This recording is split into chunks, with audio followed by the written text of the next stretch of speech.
Bueno, pues por supuesto que el inicio de un sexenio, de un nuevo gobierno, debe de ser, por definición, motivo de esperanza, esperanza de que las cosas mejoren, esperanza de que los errores se corrijan, pero esa esperanza no implica que dejemos de advertir riesgos, de alertar de los riesgos.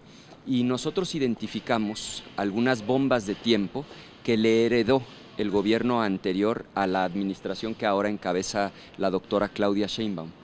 Hace unos momentos se instaló la Comisión de Hacienda y es importante tener claro que una primera bomba de tiempo es el crecimiento de la deuda pública. La deuda pública durante el sexenio anterior creció de 11 a más de 16 billones de pesos y como proporción del PIB va a cerrar este año alrededor de 5.9%.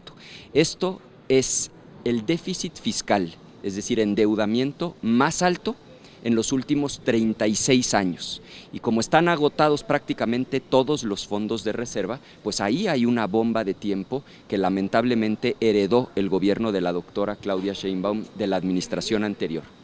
En segundo lugar, las pérdidas de Pemex, particularmente de Pemex Refinación.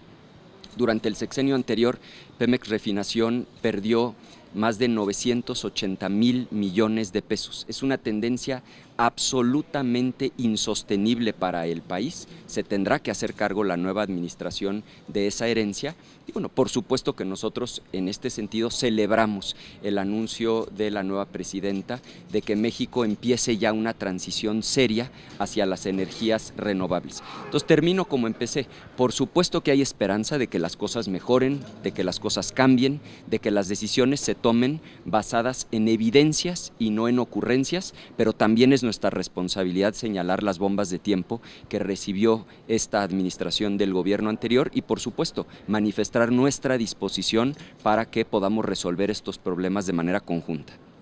Se tendría que realizar con la anterior reforma energética, en el caso a las rondas, la inversión privada para sacar adelante a Pemex. O sea, lo primero es una decisión de orden muy práctico.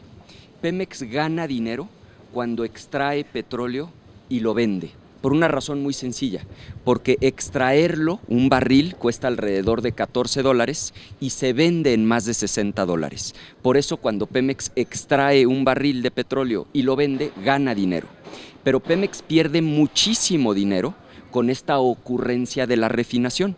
Por eso perdió Pemex Refinación en el sexenio anterior 980,000 millones de pesos. Entonces, más allá de reformas, lo primero que necesitamos es que las decisiones se dejen de tomar basadas en ocurrencias, como era el sexenio anterior, y se tomen basadas en evidencias, en números, en cifras, en datos. Esa decisión ni siquiera requiere una reforma legal. Lo único que requiere es sensatez, entender dónde gana dinero Pemex, dónde pierde dinero Pemex y poner el acento, el interés en aquello que permita que Pemex prospere. Y por supuesto eso es de beneficio para el país. Ricardo, también hay evidencias de que estas grandes obras o mega obras son un barril sin fondo. Entonces, seguir apostando a esas mega obras que son inservibles, pues a lo mejor también sería derrochar los recursos. Y aplica el mismo principio, y creo que tienes toda la razón. Si las decisiones se toman basadas en evidencia, muchos tenemos la esperanza de que aflore el perfil científico de la doctora Sheinbaum y que dejemos atrás esto de tomar decisiones a partir de las ocurrencias de una persona, aun cuando no están respaldadas por cifras, por datos. Estamos convencidos de que haber construido la refinería de Dos Bocas fue una absoluta ocurrencia. Ahora lo que vemos es un cambio de rumbo hacia las energías renovables, lo cual tiene mucho más que ver con la evidencia de lo que está pasando a nivel mundial.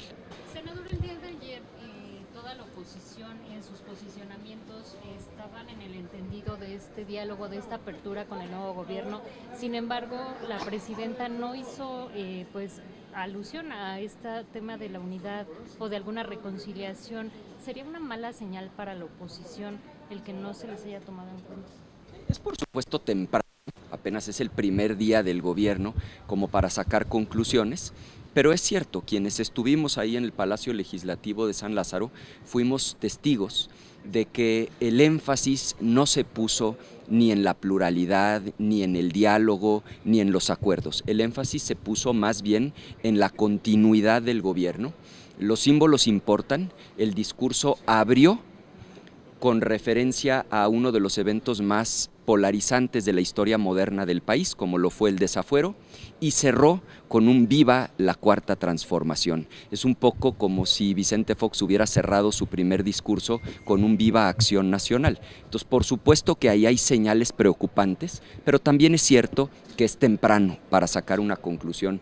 Yo tengo la esperanza de que este gobierno sea distinto al anterior, que deje atrás la polarización, la división, el encono y que llame en los hechos a la unidad nacional, al diálogo y a la colaboración entre todos para construir un país mejor. Senador, ¿y qué opina respecto a los programas sociales que planea la presidenta fortalecer? Digamos, eso también es importante, ¿no? Ustedes como grupo parlamentario los van a respaldar, cuáles sí, cuáles no, ¿hasta dónde? Sí, yo estoy absolutamente a favor de las transferencias directas, que son el criterio detrás de los programas sociales. A usted les consta que cuando fui candidato presidencial propuse el ingreso básico universal, que sigue esa misma lógica. Por supuesto que no basta con que haya transferencias directas. El gobierno tendrá también que invertir de manera seria en educación, en salud, en infraestructura, si queremos que haya prosperidad compartida, pero por supuesto que son una buena decisión y nosotros vamos a estar en apoyo de los programas sociales. No son ocurrencias, digamos, eso no es una ocurrencia. Esa no lo es. Como todos los gobiernos, hay claroscuros. Yo creo que el gobierno anterior tuvo más oscuros que claros. Uno de los aspectos positivos, sin duda, son los programas sociales. ¿Dónde están los aspectos más negativos del gobierno que termina? Pues fundamentalmente en salud, en educación y en seguridad. Y es un asunto de números, no de opiniones. 50 millones de personas no tienen acceso a servicios de salud, de acuerdo a las cifras oficiales. Segundo, 25 millones de personas están en rezago educativo. Eso es 1.6 millones más que lo que recibió el gobierno de López Obrador. Y tercero, y lo más grave, el país está ensangrentado. Esta estrategia de militarizar al país no ha funcionado y no es nuevo que no funcione. Nos fuimos de 60,000 homicidios al año a 120,000 cuando empezó la militarización en tiempos de Calderón. Con Peña Nieto nos fuimos a 140,000. Y el problema es que ahora vamos a cerrar esta administración arriba de los 200,000 homicidios al año. Es claro que esa estrategia no ha funcionado. Esos son los 3 retos más grandes que tiene la nueva administración: corregir el rumbo en materia de salud, de educación y de seguridad.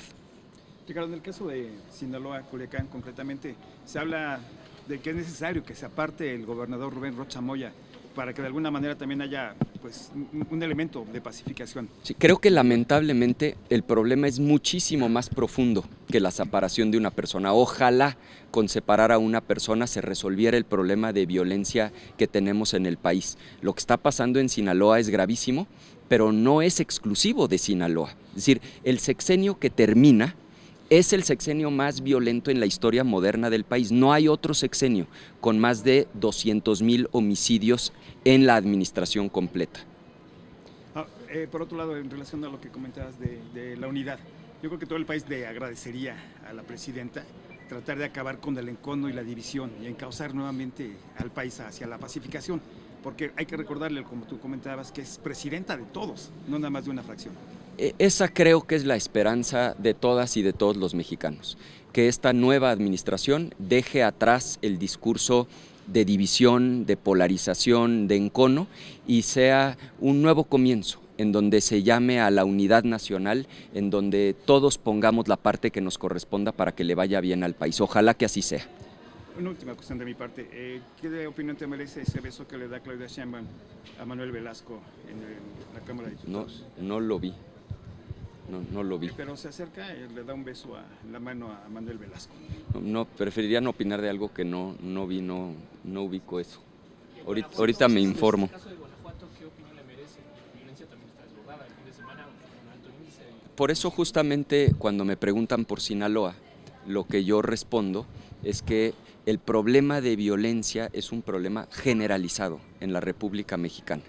Es decir, que un sexenio termine. Déjenme recuperar estas cifras. En todo el sexenio de Fox hubo 60,000 homicidios, es decir, 60,000 asesinatos. En el de Calderón, ya con una estrategia de militarización, nos fuimos a 120,000 homicidios en el sexenio. En el de Peña Nieto nos fuimos a 160,000 homicidios.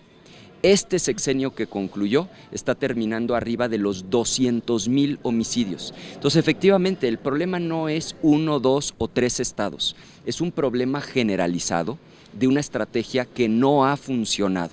Y por eso es que nosotros no votamos a favor de la militarización. Ahora, el día de ayer yo oí cosas que me parecieron muy interesantes.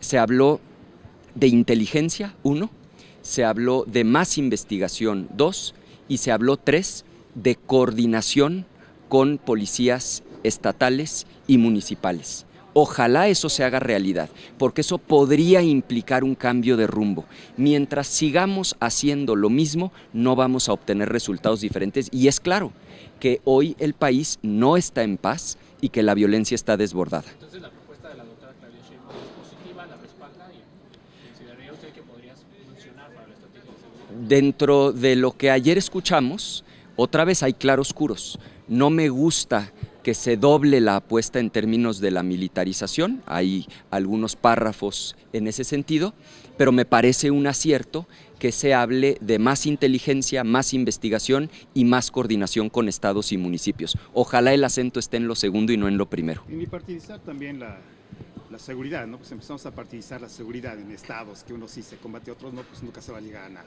Eso es algo fundamental, entender que el problema de seguridad es un problema generalizado, que no distingue colores y que en ese tema, lejos de volverlo un debate político partidista, debemos todos con honestidad poner lo mejor de nuestra parte para que México pueda vivir en paz. Senador, y sobre la carta que envió el presidente de la mesa directiva a la ministra Norma Piña pidiendo la información sobre los cargos, cuántos funcionarios eran ahí y que hay reticencia, así lo señaló él.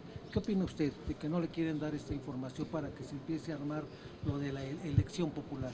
No conozco esa carta, pero bueno, pues cuando ellos la hagan pública, con mucho gusto nos pronunciaremos. Ahora, sobre la reforma judicial, ahí no está el problema central. El problema central de la reforma judicial está en que hoy Morena, con sus mayorías, va a tener el control de quienes aparezcan en la boleta, número 1. Y número 2, que crean un tribunal, y estoy convencido que eso es un error enorme, integrado por 5 personas que tendrán una facultad que jamás ha tenido un órgano en la historia de México. Esas 5 personas podrán destituir a cualquier juez y a cualquier magistrado de tribunal colegiado de circuito en México. Eso me parece un exceso que de alguna manera va a terminar con la autonomía del Poder Judicial. Ojalá, ahora que empecemos a discutir las leyes secundarias, podamos todos coincidir en que eso es un exceso y se pueda corregir. El problema es que hoy así está planteado en la reforma constitucional. Sale. Gracias. Gracias.